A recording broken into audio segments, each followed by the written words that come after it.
The world was stunned. In a single moment, headlines flashed across every screen, and the unthinkable became reality.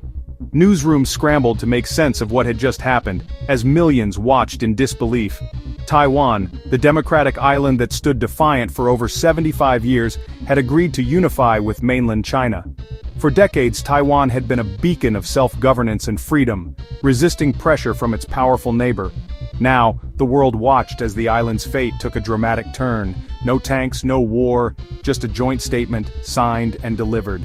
The agreement was announced with little warning, catching even seasoned diplomats off guard. The signatures on the page marked the end of an era, and the beginning of a new, uncertain chapter. The balance of power in Asia has shifted, perhaps for good. Regional leaders gathered in emergency meetings, while military analysts pored over maps, trying to predict what might come next. The entire region now faces a future that looks very different from the one they had prepared for. America's policy of strategic ambiguity, never saying if it would defend Taiwan, is now history. The United States, long a key player in the region, must now rethink its alliances and commitments. The world's superpower has been forced to confront a new geopolitical reality. Xi Jinping has claimed a major victory without firing a shot. In Beijing, celebrations erupted as officials hailed the peaceful unification as a triumph of diplomacy and national resolve. For China's leadership, this was a moment decades in the making. For decades, Taiwan was a symbol of democracy and economic power, a David to China's Goliath. Its vibrant tech industry and resilient society inspired people around the world. Now the island's unique identity faces an uncertain future. The world braced for conflict but instead got a quiet surrender, negotiated behind closed doors. The deal was struck in secrecy, with only a handful of insiders aware of the final terms. Outside, ordinary citizens waited anxiously, unaware that history was being rewritten in their name. The reasons are complex, rooted in years of pressure and a stark choice for Taiwan's leaders. Economic blockades, diplomatic isolation, and relentless cyber attacks had taken their toll. In the end, the leadership faced a decision: resist and risk devastation, or negotiate and hope for survival. Financial markets are in turmoil, military planners are scrambling, and diplomats are left to interpret a new reality. The shockwaves have rippled through every sector, from defense to finance, as the world tries to understand what this means for the global order. For Taiwan's 24 million people, the questions are personal and terrifying. Families gather around televisions searching for answers. Students, workers, and elders alike wonder what rights and freedoms they will have tomorrow. They went to sleep in a free country and woke up to find their future signed away. Overnight, the sense of security that had defined daily life vanished, replaced by anxiety and uncertainty about what comes next. The world they knew is gone. The familiar rhythms of life have been disrupted, and the island's future is now shrouded in doubt. The aftershocks are being felt from Washington to Tokyo. This moment changes everything. The world holds its breath, waiting to see what the next chapter will bring. To truly understand this moment, we must look back, far beyond today's headlines, into the deep currents of history that have shaped the destinies of millions. In 1949, after years of brutal civil war, the defeated nationalists fled to Taiwan, carrying with them hopes, memories, and the remnants of a government. Meanwhile, the communists took control of the vast Chinese mainland, determined to forge a new future. Two Chinas emerged from this split. One, the People's Republic of China, established in Beijing; the other, the Republic of China, continuing in Taipei. Each claimed to represent the true China, setting the stage for decades of rivalry and uncertainty. Both governments insisted they alone spoke for all Chinese people, fueling diplomatic battles in the United Nations and beyond. For decades, much of the world recognized Taiwan as the legitimate government of China. But as the People's Republic grew in power and influence, global allegiances began to shift, isolating Taiwan on the world stage. In 1979, the United States formally recognized Beijing, a turning point in global politics. Yet to reassure Taiwan, Congress passed the Taiwan Relations Act, promising to help the island defend itself. An uneasy compromise that would define relations for decades. This created a delicate balance, acknowledging Beijing's claim to China, while quietly supporting Taiwan's autonomy and freedom, a diplomatic dance that required constant negotiation and care. Meanwhile, Taiwan was changing. Over the decades, it transformed from authoritarian rule into a vibrant democracy, where people could freely choose their leaders and shape their own identity. For younger generations, the idea of being Taiwanese, not just Chinese, became a source of pride. They grew up with freedoms and values distinct from those across the strait. This new sense of identity challenged Beijing's long-standing goal of unification, fueling tensions and uncertainty about the future. Today's agreement is not just a political maneuver, it marks the end of an era, closing a chapter that began with war and exile and continued through decades of hope and defiance. For years, Taiwan stood as living proof that Chinese-speaking people could choose democracy, inspiring others across the region and the world. Now that symbol of hope and possibility has dimmed, leaving many to wonder what the future holds for Taiwan's people and their hard-won freedoms. The divide that defined the region for generations has ended, on Beijing's terms, reshaping the destiny of millions and closing a long, turbulent chapter in history. This agreement is the result of relentless, coordinated pressure from Beijing, a campaign that unfolded over years and left little room for Taiwan to maneuver. China's leadership was determined to bring the island under its control, and they made sure every lever of power was used to achieve that goal. Xi Jinping made unification a core national objective, mobilizing the full might of the Chinese state.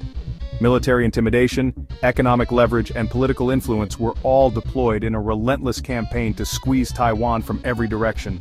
Chinese fighter jets and warships became a near-daily presence, circling Taiwan's airspace and waters, simulating invasions and blockades. The constant threat of force was impossible to ignore, keeping the island's military and citizens on edge. The message was clear and unyielding: resistance is futile. China's military parades and propaganda broadcasts hammered home the idea that the mainland's power was overwhelming and inevitable. Economically, China punished pro-independence companies, imposed targeted sanctions, and used its vast market as a weapon. Taiwan found itself increasingly isolated in global trade and diplomacy, as Beijing pressured international organizations and businesses to cut ties. Taiwan's few remaining allies were lured away with promises of aid, investment, and lucrative trade deals. One by one, embassies switched recognition, leaving Taiwan more alone on the world stage. Inside Taiwan, China funded friendly media outlets, supported pro-Beijing politicians, and unleashed sophisticated disinformation campaigns. The goal was to sow division, undermine confidence, and make unification seem inevitable. The psychological pressure was immense. The goal was simple: convince ordinary Taiwanese that their only hope for stability and prosperity was to embrace the mainland, no matter the cost to their identity. This multi-front assault left Taiwan isolated, exhausted, and with few options. The sense of abandonment grew as international support faded and internal divisions deepened. The slow, suffocating squeeze finally forced Taiwan's leaders to the negotiating table, where every decision felt like a compromise of their hard-won autonomy. The shadow of the dragon, China's overwhelming presence, became too heavy to resist, casting doubt over Taiwan's future as an independent entity. The result was a historic deal that changed everything, not just for Taiwan and China, but for the entire region and the world. The cross-strait framework for peaceful development is not a merger of equals, it's a blueprint for Taiwan's absorption into China's control. Taiwan halts moves toward independence and recognizes the One China principle. A joint governing council gives Beijing direct influence over Taiwan's decisions. Taiwan's president and parliament lose final authority on key issues. The military will shrink, and major U.S. arms purchases are suspended. China promises to stop military drills, but gains deep insight into Taiwan's defenses. Economically, Taiwan joins a shared market, aligning its rules with China's.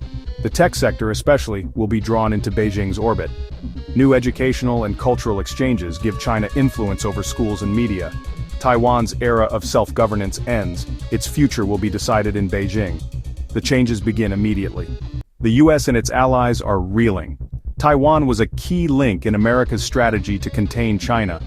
With Taiwan under Beijing's influence, China's navy has a clear path into the Pacific. Allies like Japan and South Korea now question America's reliability. The fall of Taiwan is seen as a historic failure for the US, and a propaganda victory for China. America's credibility is shaken. Alliances like the Quad and AUKUS are under strain. Some allies may now look to their own defenses first. The US and its partners face a more powerful, confident China. The global balance of power has shifted overnight. Beyond politics and military power, there's a crisis in technology: semiconductors. These tiny chips power everything from smartphones to fighter jets. Taiwan's TSMC produces over 90% of the world's most advanced chips. The US, Europe and China all depend on this single company. Now with unification, Beijing controls the world's chip supply. America's efforts to block China's access to advanced chips are suddenly irrelevant. China can now ensure its own supply and restrict access for rivals. This gives Beijing a powerful new weapon control over the global tech supply chain. The American tech industry and military hardware are at risk. Global supply chains must be redrawn. The world's reliance on Taiwan's chips was its greatest strength and its greatest vulnerability. The chip war is over. China has won. In Taipei, the mood is one of quiet grief, not rage. Protests are more like vigils, candles, songs, and mourning for a free Taiwan. For the younger generation, their identity has been stolen. Older citizens hope for peace, but many see the price as too high. Fear is everywhere, for the free press, for schools, for civil society. Activists and journalists worry about censorship and reprisals.